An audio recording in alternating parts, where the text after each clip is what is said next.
ஒரு ஜாதி ரீதியான படங்கள், ஜாதி அரசியல் சொல்ற படங்கள், அந்த படத்தை ஒரு தியேட்டர்ல ஒரு 500 பேர் பாக்குறாங்கன்னா அதுல பாதி பேர் அதை வரவேற்றும் பாதி பேருக்கு அதை கோபத்து உண்டாகுன்னா அது ஜாதி அரசியலுக்கான சரியான படம் அல்ல. ஜாதி பேருக்குலாம் இருக்கக்கூடாது, அனைவரும் ஒண்ணு, அனைவரும் ஒற்றுமை அப்படிங்கிற அந்த உணர்வை படம் எல்லாருக்கும் எவ்வளவு கொண்டு வரானோ அவன் தான் சிறந்த இயக்குனர். அந்த சிறந்த இயக்குனர் நம்ம எந்த ஒரு கதை முதல்ல தயாரிப்பாளருக்கு பிடித்து அதற்கப்புறம் ஆர்ட் செலக்ஷன் பண்றாங்க. அந்த கதைதான் தரமான வெற்றியாக அப்படின்னு அதுக்கு உதாரணம் இந்த ரெப்போர்ட் வந்து இந்த படம் பார்க்கும்போது கேப்டன் விஜயகாந்த் படம் பார்த்த மாதிரி முழுக்க கேப்டன் படம் மாதிரியே. இன்னொன்னு இவ்வளவு பெரிய ஒரு கேப்டன் ரசிகர் ஒரு டைரக்டர் இருப்போம் நினைக்கவே இல்லை. கிடைக்கிற இடத்தான் போட்டார். அவர் இறந்ததுக்கு அப்புறம் அதான் பாசம் விசுவாசத்தை எங்கே காட்டணுமோ அந்த இடத்துல காட்டிட்டாரு. நன்றி சார். இந்த படம் உள்ள பார்த்ததுக்கு அப்புறம் ஒரு விஷயம் சார் அதை சொன்னாரு, வெற்றி என்பது வெற்றி அடைவது மட்டும் வெற்றி அல்ல, விட்டு கொடுப்பதுதான் மிகப்பெரிய வெற்றி. இது கிளைமாக்ஸ் மட்டும் இல்ல, பல இடங்கள் அதை விட்டு கொடுத்துட்டு இருக்கு. ஒய்ஃப் வந்து அந்த கெத்தோட ஒய்ஃப் கோச்சுக்கு போயிடுறாங்க, கோபத்துல போய் தனியா தான் இருக்காங்க. அப்புறம் மாமியார் வந்ததுக்கு அப்புறம் அந்த கோபம் விட்டு கொடுத்துறாங்க, விட்டு கொடுத்துட்டு வந்துடுறாங்க. அங்கேதான் அந்த கெத்துக்கு வெற்றி. பல மேட்ச்ல விளையாண்டுருந்தா கூட தன் மனைவி தன்னை கோபத்து தனக்காக திருப்பி வந்தால அங்கேதான் கெத்துக்கு உண்மையான வெற்றி. அதே மாதிரி அதான் நாய் நிச்சயத்துக்கு வருவானா வந்துட்டான். அவ நிச்சயத்தையே விட்டு கொடுத்தான். போடா வந்தது போதும், எனக்கு நீங்க ஜெயிச்சுட்டு வேணாம் திருப்பி அங்கே அவ வந்து நிச்சயத்தையே விட்டு கொடுத்தான்.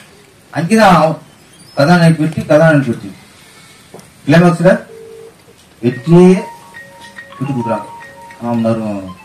ஹீரோ தான் விட்டு கொடுக்குறாரு. அப்புறம் இந்த படத்துல வந்து மூலக்கதையே வெற்றி பெறுவது வெற்றி, விட்டு கொடுப்பது மிகப்பெரிய வெற்றி.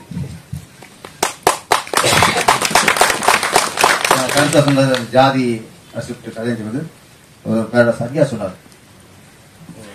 ஒரு ஜாதி ரீதியான படங்கள், ஜாதி அரசியல் சொல்ற படங்கள், அந்த படத்தை ஒரு தியேட்டர்ல ஒரு 500 பேர் பாக்குறாங்கன்னா அதுல பாதி பேர் அதை வரவேற்றும் பாதி பேருக்கு அது கோபத்து உண்டாகுன்னா அது ஜாதி அரசியலுக்கான சரியான படம் அல்ல. இருக்க 500 பேரும் அதை ஒத்துக்கொள்ள வேண்டும். பார்க்கிற தியேட்டருக்கு அத்தனை பேருமே அந்த அந்த ஜாதி அரசியலை ஏற்றுக்கொள்ள வேண்டும், ஆதரிக்க வேண்டும்.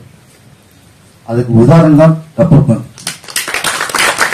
இந்த படம் பார்த்துக்கும் போது பார்த்துக்கிறவங்களுக்கே நம்ம இந்த ஜாதி தெரியாது, மறந்துடும்.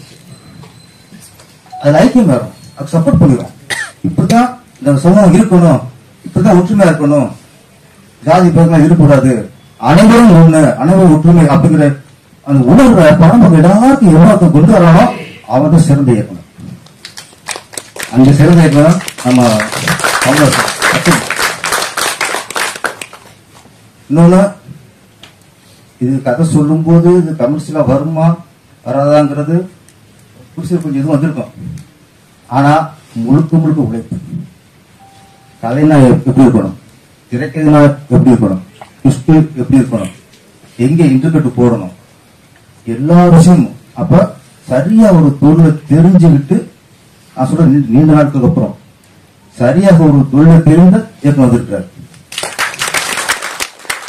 இந்த படம் நீங்க மிகப்பெரிய வெற்றி, எங்கே போனாலும் பேசப்படுற வெற்றி. எல்லா இடத்துலயும் இந்த படத்தை பாராட்டுறாங்க. அது காரணம்னா மழை காலத்தை அடம்புல பெய்யும், டெய்லி ஒரு வாரம் பெஞ்சிட்டே இருக்கும், 10 நாள் பெஞ்சிட்டே இருக்கும். நம்ம ரசிக்க முடியாது மழையில போய் நனைய மாட்டோம், ரசிக்க வராது, தொடர்ந்து பெஞ்சிட்டே இருக்குல்ல வராது. மழையே பெய்யாம போன வெயில் கொடுத்து அக்னிஷத்துல எப்பாவது மழை பெய்யும் போது அதை ரசிப்போம். அந்த மழை நனைவு நமக்கு நினைப்பு வரும். அந்த மழை நனைஞ்சு அந்த தண்ணி வீடு ஓடும்போது ரசிப்போம். அந்த மாதிரி இந்த படமும், ஏன்னா சரியான படங்கள் வரல, ரொம்ப நாள் வரவிட்டு போயிருக்கோம். சரியான படத்துல பார்த்து உங்களுக்கு எப்படா நல்ல படம் வரும்ட்டு அளவு எதிர்பார்ப்பு. அப்ப கோடை அக்னி நட்சத்திரத்தில் பெய்த மழைதான் இந்த எல்லாரும் கொண்டாடுறாங்கன்னா அதுதான்.